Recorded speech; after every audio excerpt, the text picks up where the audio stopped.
Hello, hello, hello. Welcome back.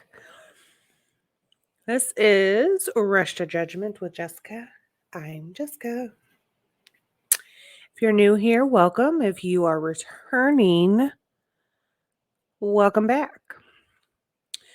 Today we're doing a true crime reacts. So this one is, I hope it's a doozy. The last couple I've done have been have been doozies. They've they've come across, they've been, you know, some can be down. I mean, they're all downers. Gotcha. Whatever. See, none of this is scripted. None of this is pre-recorded. None of this is edited. None of this is whatever. This is just whatever. I hit record. You get what you get. That's it. So, these are live reactions to whatever video I decide. Like, I skim through something that's suggested or that pops out and catches my attention. And usually something in the title that says killer or murder usually tends to be pretty attention grabbing for me to do these about. Because I don't know why. But I find it interesting to learn about why one might murder another person. Normally, well, not normally, it's because that's never normal. It's never normal to murder another person. But most of the time, it is for a really, really stupid reason. Personally, I don't feel like there's any real good reason to murder anybody unless, you're in protection for your life, it involves your kids, extenuating circumstances, perhaps. But I do not advocate for murder. It's not you're going to go to prison for a real long time if you do it, and you don't have a real good, valid reason to do it. And most of the time, these murders don't have good, valid reasons for it. Most of them are, real petty reasons. You got mad and you didn't like the person, or, you didn't even know the person, or some made up shit in your head that you felt like killing over. Or, a lot of them is over money, stupid money. So this one is about a doctor who was beaten to death with a hammer by a hitman hired by the husband. So I'm probably gonna guess this one's over money, but seemed like there might be, something going on here. So, and if it seems like, we're just kind of flying by, we are. It is. I don't know anything about these cases other than the headlines and the descriptions down below, because I don't like to have spoilers. I don't like to watch it I don't like to pregame it. I like my reactions to be genuine and real timed. So if I've watched it before, you're not going to get the real reaction out of me. I'm going to be like, I already saw this. I don't want to watch it again. Especially if it was boring. Like, you're going to get the real reaction if it's boring. I'm bored. And I'll say that. And I'll, whatever. Or I'll comment about something else not related to this case that I'm watching. I do that in my trial streams. If you haven't if you haven't watched any of those, check them out. Those are there.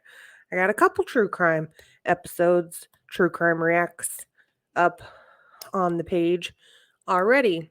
Go back, watch them, comment on them. Let me know what you think. Let me know what your thoughts are on these little stories. But yeah, that's all this is. This is just my comments and my thoughts about these stories because they're interesting, and I don't normally have a lot of people to talk to about them because, it just is what it is. So, okay, we'll get started. I'll stop talking. I won't stop talking, but I'll stop talking about random things and get started.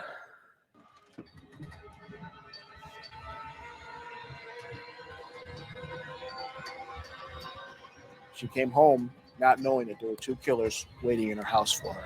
Oh, shit. 911, what is your emergency? My friend, Teresa Sievers, she's a doctor, and she's dead on the spot. Hi, I'm Dr. Teresa Sievers. And as I promised you, I was going to be bringing you different modalities of healing. Dr. Sievers had a very strong personality. A lot of people found her polarizing. They loved her or they didn't. I want to enjoy my life like it is now. This was She's very almost short. the perfect crime. And she just said, I know what happened. And how'd you kill her? And he made a stupid little chuckle that he does and then said, well, thank you. One question. Yeesh. No one's answered. Why? Why? Why is Oh, Teresa God. Sievers dead?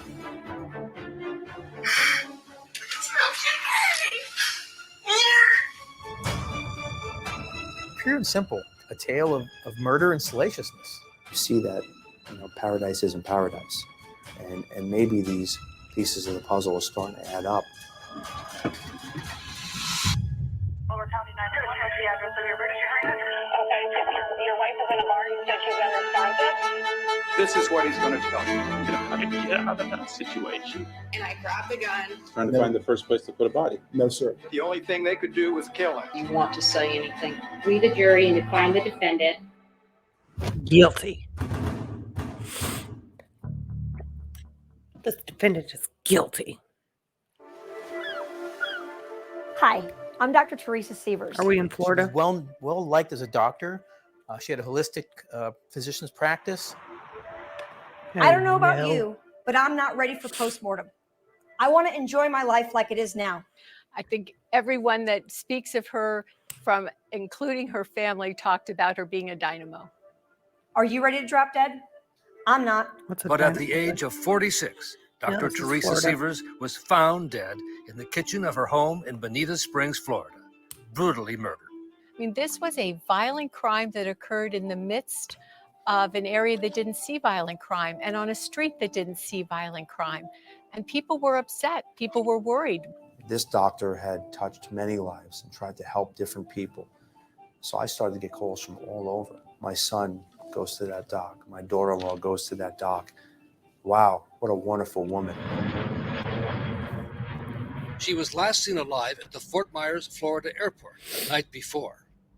Because we were able to observe her in the airport on surveillance video. We ended up learning that Dr. Sievers Her was returning suitcase is home as big from as her. a family gathering for her mother's birthday from Connecticut.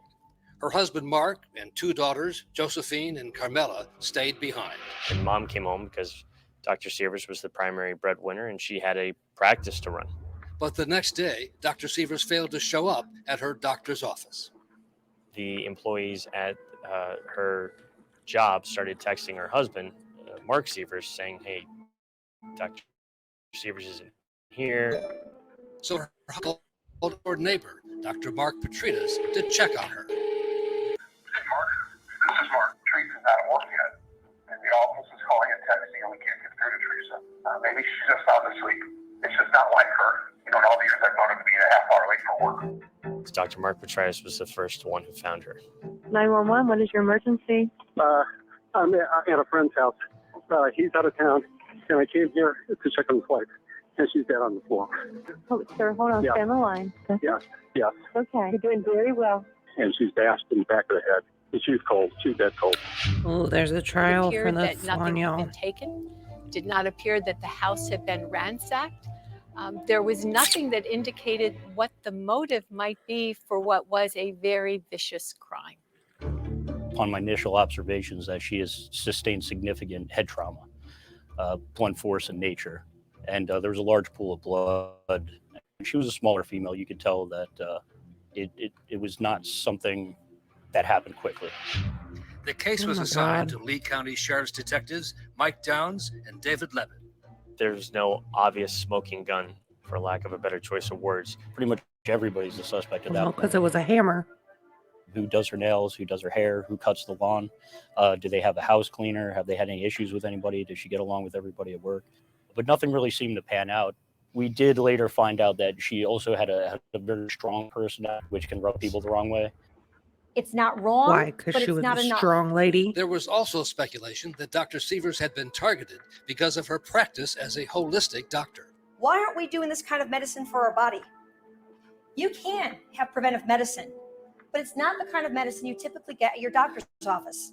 There was a group of people identify themselves as web sleuths, and they took a very big interest in this case because throughout the country, and at least 2 to possibly 3 other states at that time, there were some doctors that also practiced holistic medicine as well as internal medicine that died.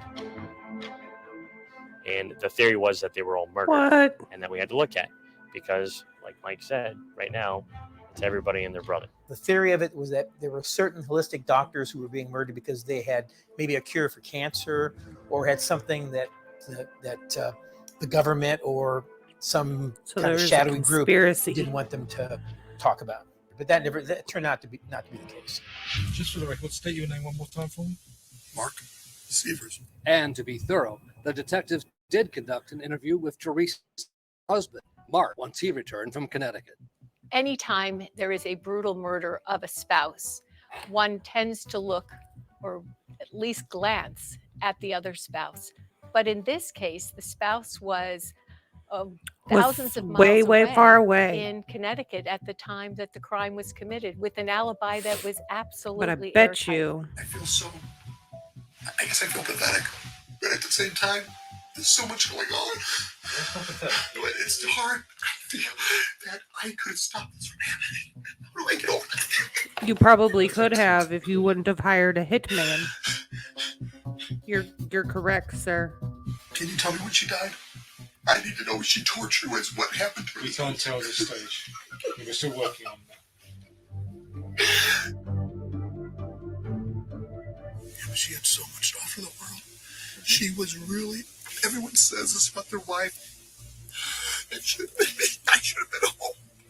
Everyone kept describing Mark as her rock, and she was his rock. Have you ever cheated on your wife? I've never cheated on her, and she's never cheated on me.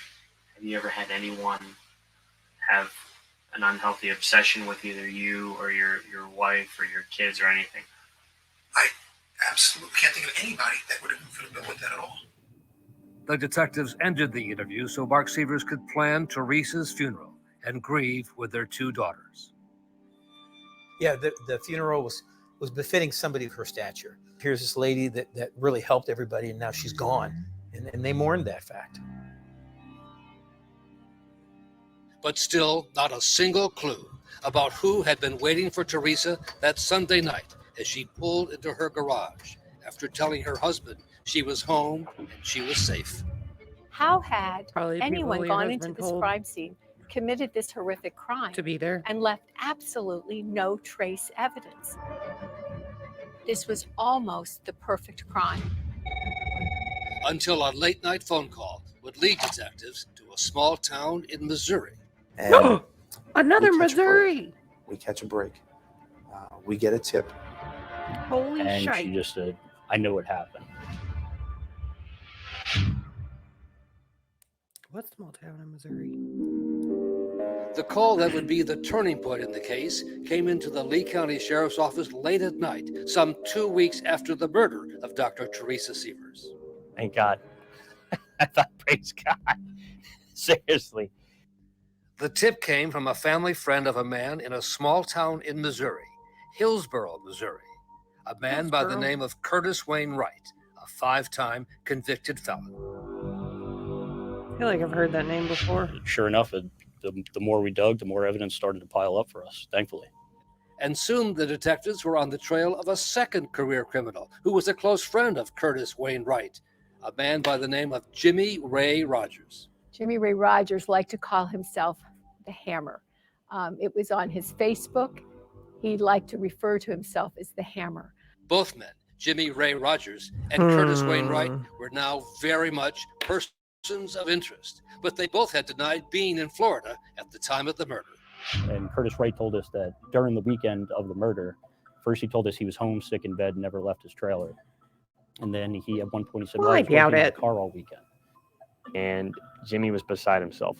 He barely talked to us, and then just let us know he just doesn't like cops. So I'm not going to talk to you. I didn't go to Florida, and I don't talk to Wayne. He's a nerd. Oh, okay. See you later, Jimmy. But even with the tip and the detective's gut feelings, there still wasn't anywhere near enough to arrest them, and the detectives returned to Florida deflated. We had a lot of digital evidence that we found that we knew we had to process and try and piece it together. Most notably, when we did the initial warrant on the Curtis Wayne Wright residence, there was a vehicle in the driveway, and we found a GPS in the center console. So we were hoping, let's just hope he entered addresses in here. Let's hope it tracked his movement. And at first, we're deflated again because they're telling us this information is deleted and we can't interpret the code. So they spent a significant amount of time, hundreds and hundreds of man hours, trying to figure out this code to recover this deleted data. And bingo. They were able to establish a route from Curtis Wayne Wright's residence in Hillsboro, Missouri, and he makes a route there to go to Jimmy Rogers' residence in Cadet, Missouri. We went from 0 to 60 in a very short amount of time. He sure and did. Then 1,104 miles south along Interstate 75, off the exit to Bonita Springs, and then right to Jarvis Road, the home of Dr. Teresa Sievers. I think it was an aha moment. And I think at that moment, there is the, wait a minute, we have people saying we're not here. And they are. Retrieving that address, which would have been deleted just hours or days later, and placing the killers in the area of our victim was a critical piece of this puzzle.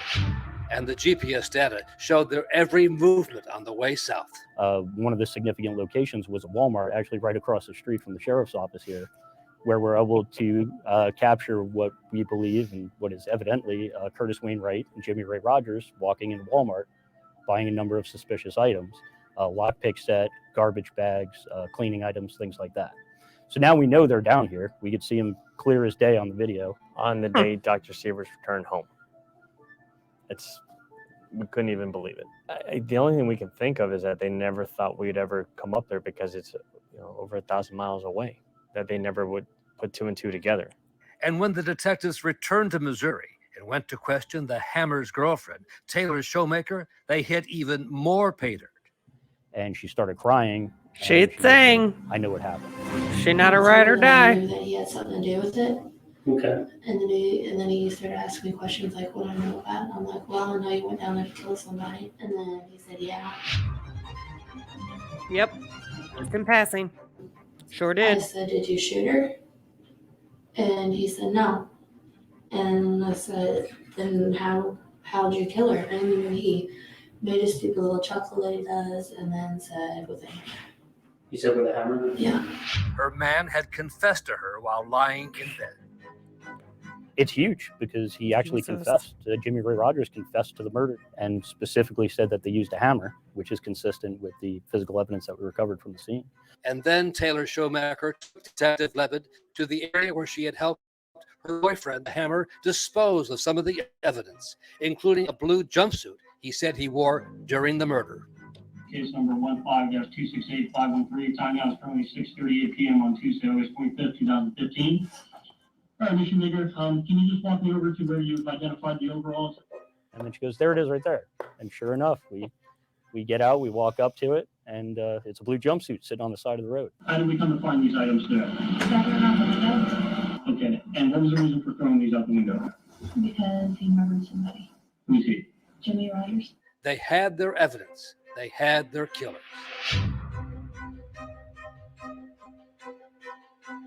But the investigation was far from over. Curtis Wainwright now tells the authorities he has information they will want if he can make a deal with them.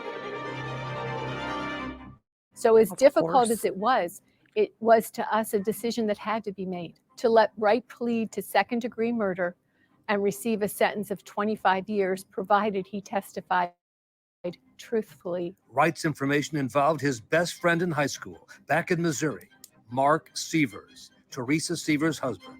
And now it was turning into a case of murder for hire.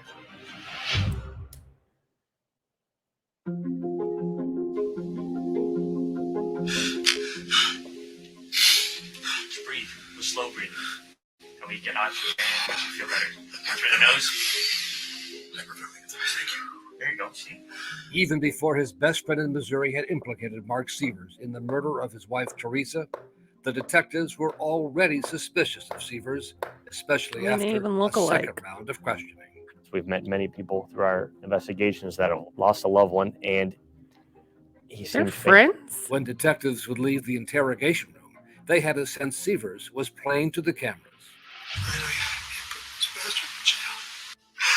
Okay, she got hit coming in the house. I saw a lot of simulated behavior. It didn't feel real. How could you have been hit?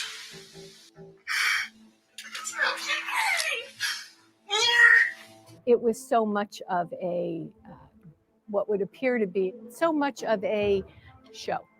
Of an act? Talking about your relationship, have you guys been contemplating any kind of separation or divorce? Has there been any marital problems? The detectives Then would what'd you later kill her learn from for? friends and family, the couple indeed had both marital and financial problems. Oh. What Well, are some of the biggest motives for anybody to guess do something they shouldn't? he's lying. Money's a big one. Infidelity is another. So we have two of those on the board right now. You can see there's more of a darker side to who he really was and who he wanted to show us. As he was leaving, he said, "I'll do anything I can to cooperate, to assist, to catch this killer." I want to speak to you every chance I can. I programmed your number in my phone, so when you call me, I know it's you. And it isn't a week later when he's no longer willing to cooperate.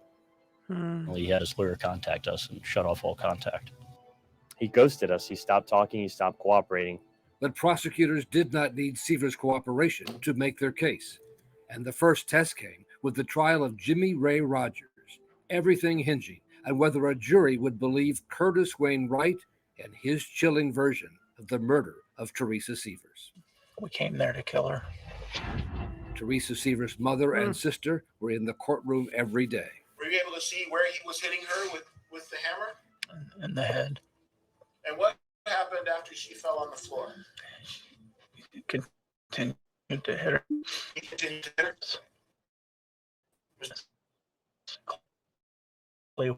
Where he was at, ask him to stop. I mean, put my hand on him. It didn't take long for the jury to return a verdict. We have a verdict in the Jimmy Ray Rogers case. Yes, we do have a guilty verdict. We do have a guilty verdict in Jimmy Ray Rogers, but it is of second-degree murder, not a first-degree murder. Rogers was later sentenced to 25 years in prison. But for prosecutors, there would be no justice unless they could make a case against the man they believed had hired the killers, Mark Sievers. But for Mark Sievers, there would have been no funeral. There would have been no grieving family. There would have been no children without parents. It was important that all that participated were held accountable. The evidence against Sievers continued to mount, including his use of prepaid, or what are called burner phones, used by both men. Mark Sievers and Curtis Wainwright had a secret communication system set up. Their code word together was switch to other or other. They would almost immediately switch over to these prepaid phones, and we were able to establish a connection.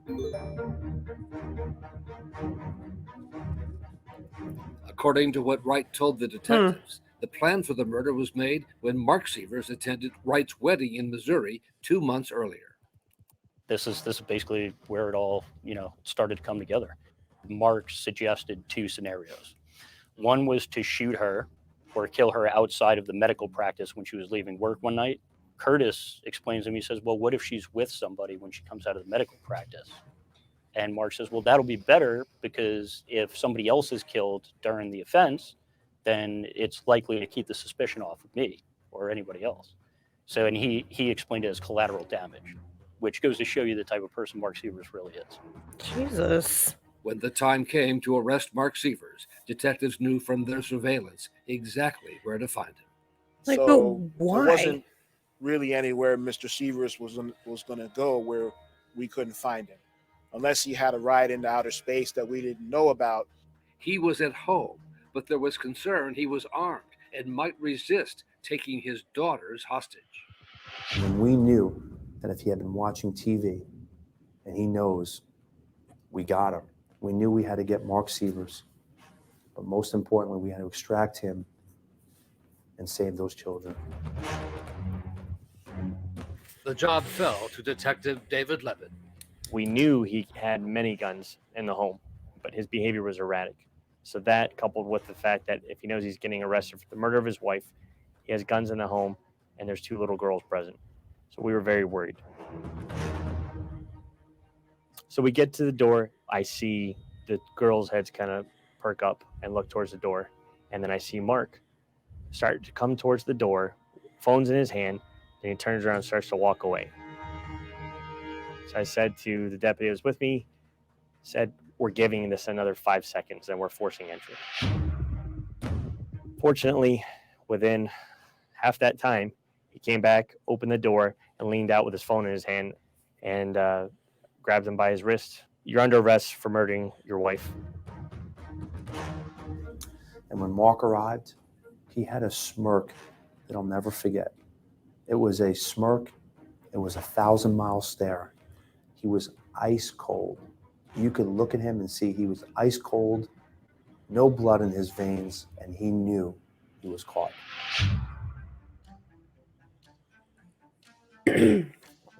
But the defense was preparing a surprise twist that not only was Curtis Wayne Wright a killer and a skilled liar, but that Wright was actually in love with Mark Sievers and killed Teresa on his own to get her out of the way. What? If Curtis can't have Mark, nobody can.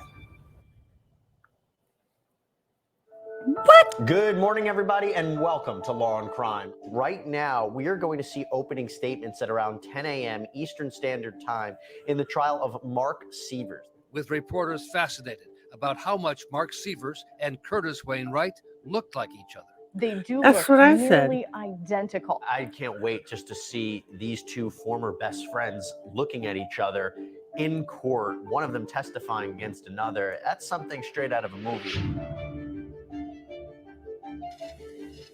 For the record, both assistant state attorneys are present. Mr. Sievers is present, and both defense counsel. State's ready. Defense is ready. The courtroom was packed, and like a wedding, there was a side for the wife, the victim's family, and a side for the husband, the accused murderer's family. A little antagonistic in the crowd.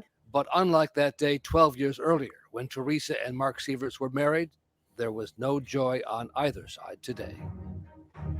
We'll move to opening statements at this time. State. He looks like a cocky little son of a bitch. Ladies and gentlemen of the jury. Cynthia Ross is the head of the homicide unit in the state's attorney's office. Her first priority was to make sure the jury knew the importance of her key witness, Curtis Wayne Wright, but that he was hardly a model citizen. We were asking them to believe a killer. Curtis Wayne Wright allows us to hear the conversations that occurred between he and Mark Sievers. To hear how Mark Sievers solicited, conspired, and arranged the murder of Teresa Sievers. Defense. Mark Sievers chose Michael Mummert as the lawyer to defend him in the murder case. Looks after just the like two him, too. bonded during proceedings over the custody of Sievers' children. On a very personal level, he's a very nice man. He's kind of goofy, kind of funny. And over the 4 years that I represented Mark, I got to like him. I really do like Mark. You're going to hear about prepaid phones. You're going to hear about divorce, infidelity, life insurance as a motive. But ultimately, all the evidence of a conspiracy, all the evidence of Mr. Sievers' involvement is going to come from one man. And that's Curtis Wainwright. I wanted to convey to the jury that this Sir, your suit is this a little was tight. a credibility trial of Curtis Wainwright. Next witness. It was the very next day that Curtis Wainwright took the stand.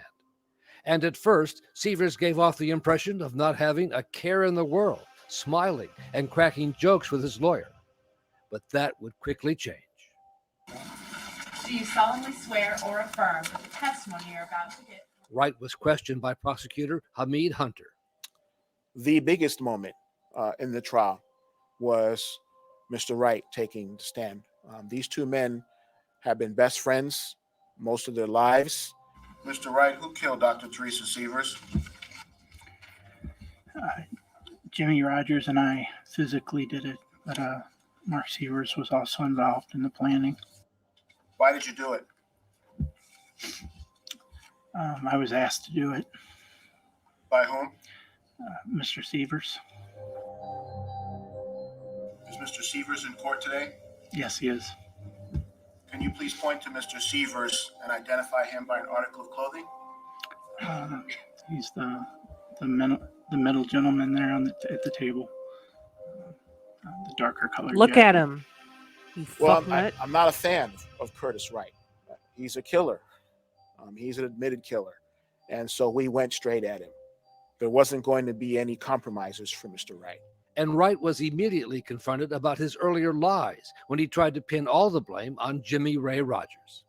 Did you tell us the truth? Not in the beginning. Started out with a lie? Well, it started out with the truth, but it got off in the middle, and then those lies were corrected. I told the truth before the end of that statement. Watching all this in the courtroom was Sievers' stepmother from Missouri, who has known Wright since he was 12 years old. I'm not a human lie detector, but he did a magnificent job of lying. He's a pathological liar. Wright testified that he and Sievers, that's Sievers on the left, made the deal to kill Teresa at Wright's wedding in Missouri a few months earlier. He told me that he and Teresa were having problems, marital problems. He told me that she was having an affair, and that they were having financial problems as well, considering bankruptcy. Did he ask me to do anything? He told me that really the only option that he had was for her to die.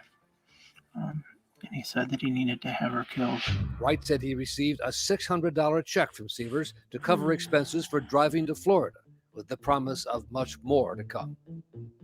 He said that there was a lot of insurance, that him and the kids would be well taken care of, and that he had at least $100,000 to offer to have it done. And then Wright's chilling description of how Dr. Teresa Sievers was killed the night she returned home alone, just as he had testified earlier at the trial of Jimmy Ray Rogers. The headlights would have been right on me. I jumped up and I followed her into the house. And when she started to turn towards you, what did you do? I hit her. I hit her with the hammer. Does she see you? Yes, because I accidentally kicked the dog dish over. The dishes went flying everywhere. It made a huge noise. It startled her. I was afraid that if she turned around, she would scratch me or do something to leave evidence. I swung the hammer and I hit her. Did you you and Dr. Sievers ever make eye contact? Yes. How did she look when you made eye contact with her? Surprised. Did she fight? Yeah. You fought for her life? Yeah. I never in a million years envisioned beating her to death with a hammer. And he was sitting On over there cross-examination crying. of Wright, Mark Sievers' lawyer tried to push a theory about Wright's sexual orientation that he thought would explain what happened. Detective Levitt asked you about your sexual preference, didn't he? Yes. Objection, relevance. Sustained. Detective Levitt wanted to know if you had a sexual relationship with Mark Sievers, didn't you? Objection, relevance. Sustained. The judge told Mummert to move on. That was a tough one because there was something there. There was this air of possessiveness or intimacy, and if Curtis can't have Mark, nobody can. My Are you theory kidding me? is that when Mark He had been went to married for Curtis's how wedding, long? that And now it was a Curtis- fucking Curtis problem? just had enough. Mark married a beautiful doctor. Mark had 2 beautiful girls. Mark lived in a nice home in Bonita Springs, Bullshit. Florida. It's a Why bullshit does Mark fucking get to have it defense. all? And I believe that anger, as well as a possible, sexual attraction to Mark, caused the basis for Curtis to No. finally say, "No, I've had enough. I'm It going was to a go down there. I'm gonna financial. kill Mark's wife." But Judge Bruce Kyle was having none of it, and Mummert had to change his tact, now challenging Wright about the money he claims Sievers She promised asleep him. back there? Why didn't Sievers just tell him to take the cash that was in the house? You know that there was nearly $50,000 in that home, is that correct? I found that out later, but no, I didn't know that. So there was $50,000 when you went down to commit the murder, is that correct? Objection, Your Honor. I don't know. Sustained. Mr. Sievers never said, I have all this money and I'm going to set it aside for you and you just take it, correct? Correct. And then after the murder, you came down again for the funeral, is that correct? Yes. Having the mission completed, right? Yes. Did you ever get $50,000 in cash at that time? No, our agreement was it would be paid after he got his life insurance payment. I don't believe Mark ever gave the go-ahead. Teresa was worth more alive than dead. Why would he want to give that up? As Sievers watched his best friend testify, the smiles and jokes seemed to be replaced by tears and grief. I don't see any Was it tears. authentic or a performance for the jury? For us, it seemed that Mark Sievers was not the grieving husband, but just someone who could bring on Full of tears shit.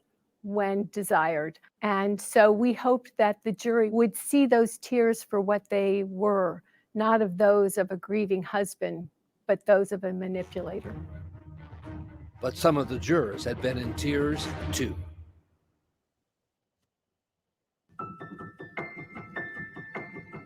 The evidence has shown that Mark Sievers hired Curtis Wright, his best friend, to kill his wife, Dr. Teresa Sievers. An unconscionable act in light of that sacred contract. So Mr. Wright is a felon. He's an admitted liar. Did you tell us the truth? Not in the beginning. He's a killer. Mr. Sievers could ask you to kill his wife and you would actually consider it? Yes. By himself, there's no reason why any reasonable person should believe a word he says. But he's corroborated by evidence. Mr. Wright His says he came testimony to put Florida away to kill Dr. another Sievers person. with Jimmy Rogers. So another jury believed him. There's evidence of that. Corroborative evidence.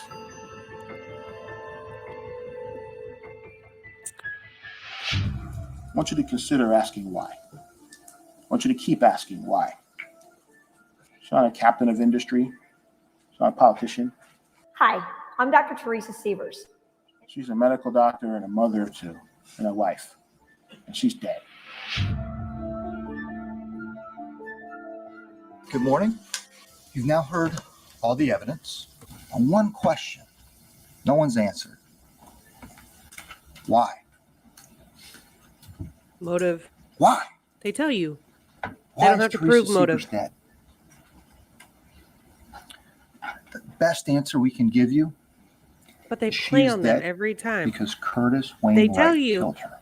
You don't have to And prove without motive. Mr. Wright, But then they talk about Without Mr. why. Wright, Why? there is no What case. was the motive? and the crime scene itself, Bitch, you already told me I don't Those have to fucking photos. prove motive. they're hard to look at. Sometimes there is And no they're hard to fucking look at motive. because But they've that crime scene given you a lot of anger, theories as to what a motive could be. violence, and it's rage, and it's hate. It is not murder for money. Ultimately, Yes, it is. the one question you all have to ask yourselves: do you trust Curtis Wainwright? I don't trust you. The jury began its deliberations Or just before that little lunchtime. bald-headed You always elf hope it'll behind be you. fast because of the anxiety and waiting for the verdict. When the jury goes out, you just say, we did everything we could. We did everything that we reasonably could. It was only 4 hours later when the Oh, no, judge he's called guilty. everyone back into court. Anything I've been less told than we have a verdict. a day. State's ready. Defense is ready. So either side need any time to talk to their sides or their parties because these things are tough and I'm not going to have any outbursts. We'll let So the just clerk say that, publish the verdict. Judge. This was almost the perfect crime. In the Circuit Court of the 20th Judicial Circuit in and for Lee County, Florida, criminal action. State of Florida versus Mark D. Sievers, case number 15 CF 673B. Face just Do you trust punch his stupid Curtis fucking Wainwright? face. Verdict. We, the jury, find as follows as to the defendant in this case. Count 1, first-degree murder. Guilty. The defendant is guilty of first-degree murder. Ha. Conspiracy. The defendant is guilty of conspiracy. So say we all, December 4th, 2019, by the foreperson. Oh, we're in He Florida. broke down eventually there, but when that verdict was read, he was pretty stoic. Now the question of how Mark Sievers should be punished. My partner and Spoiler. I were going to have to sit down now gets and ask this jury to recommend a sentence of death for Mr. Sievers. The jury would have to find the murder was committed for either pecuniary, financial gain, or in a cold, calculated manner, or both. And the jury also had to consider what's called a victim impact statement from Teresa Sievers' mother, Mary Ann Groves, who is now allowed to speak publicly of her loss and her grief. And of course, the biggest loss falls upon her two daughters, whom Teresa loved with all her heart. These two girls have been robbed of their remarkable mother, their home, their pets, their possessions, their family You're and friends. fucking dickhole. Teresa Stop crying. will not be able to love and You guide them. did this. Like, why are you crying? She won't be there when they graduate high school or when they need their mother to kiss away tears from their first heartbreak. Why would those two people be involved We in have this lost murder? our Teresa, the light If it of our wasn't for lives, you. the star of our family, who loved us all so fiercely. It has been hard for all of us to go on with our daily lives. It was your The void is friend. unimaginable. She was our strength, our inspiration, and our caretaker. Fuck off. Fake ass bitch. Only one juror needed to oppose the sentence of death, and the jury was back in just 3 hours. Nope. The first question the jury had to answer Death. was the murder committed for financial, pecuniary reasons. The capital murder was committed for pecuniary gain? No. Now the question of whether the murder was committed in a cold, calculated manner. Yep. Yes. We, the jury, unanimously find that Mark Sievers should be sentenced to death. Yes.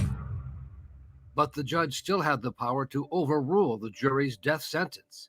And he revealed something the jury had not been told. Sievers' eldest daughter had written a letter asking that her father's life be spared. The letter essentially said,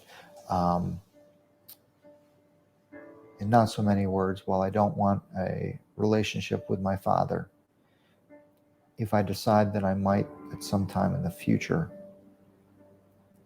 I can't have that if he is sentenced to death and taken from me. And then for the first time, the court heard from Mark Sievers, defiant and showing no signs of remorse. Is it okay if I refer to my notes? Yes, sir, absolutely. Although a jury found me guilty, I am innocent of all charges, as I have maintained since this heinous crime took place. I love my wife, Teresa, and our two daughters, Josie and Carmi, with all my heart.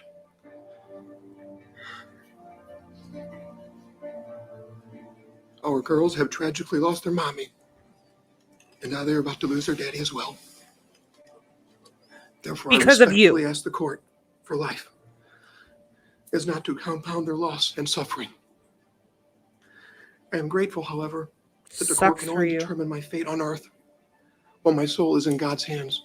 Oh, shut up. And God knows the truth. Yeah, he knows you I killed cannot her. feel remorse for something I had absolutely nothing to do with.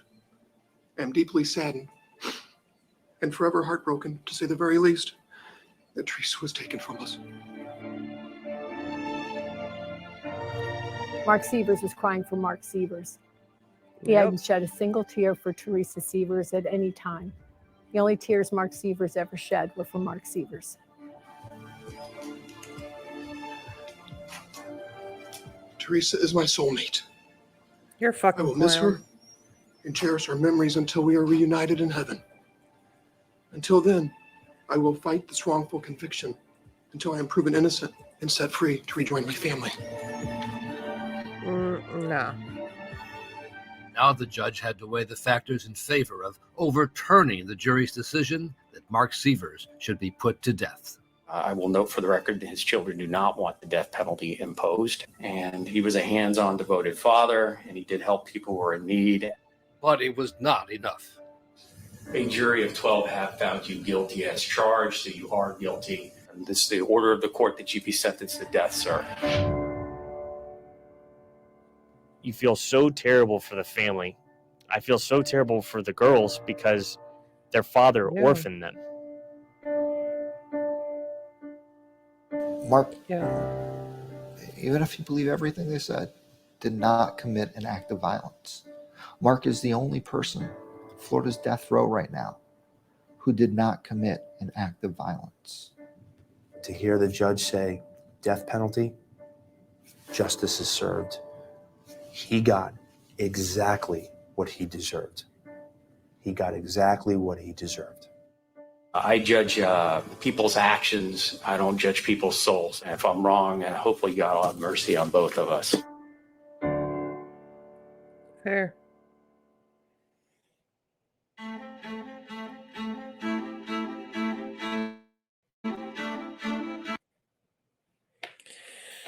Oh, well, well, well.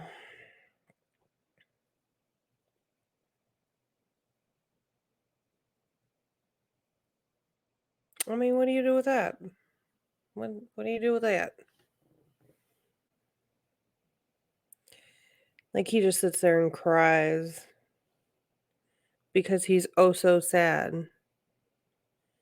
And the lawyer, he's the only person on death row that did not commit a violent act. You know what? So be it. So be it. He didn't commit the crime, but there are people that's also not true. I've seen, what's the show called on Netflix? Death Row or something to that effect, where there's people in there that get the death penalty or life or whatever it is for being the getaway driver or just being part called the capital punishment, not capital punishment, capital felony, something like that. Yeah, because you're committing a felony in the sense that you're committing the felony and somebody dies in the act of committing the felony, so therefore you get charged a capital murder. There you go. So you charged with the murder and you get sentenced. You can get sentenced to life and death in that as well. So even if you didn't do the actual murder, you were taking part in the felony and then there was a murder while you were doing the felony. I've seen it. There was a story on it. I watched it. He was on death row. Or he got life. I don't really remember. Either way. Doesn't matter. You'll still sit on death row for 20 years and so be it. You might get your appeal and you might get off of death row. What's it fucking matter? You'll still be in prison for the rest of your life. What's the difference?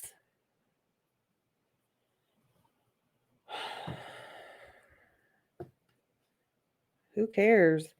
I mean, honestly, I don't know what I would rather do. Be in prison for the rest of my life or just, be dead. Like, I don't know that I could live in prison, to be quite honest. And I don't know that I would want to. So I don't know why. I mean, I guess people hold out the hope that they're going to get out. I mean, people that do crimes like that hold out the hope that they're going to get out. Like, if you do something like that and you still think, oh, you know what? Maybe one day I'll be free.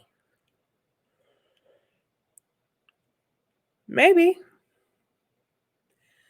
But I mean, if you do something horrible, horrible, horrible and get life, like you're in a state where there is no death penalty and you're just stuck in there forever, I don't think I can do it, bro.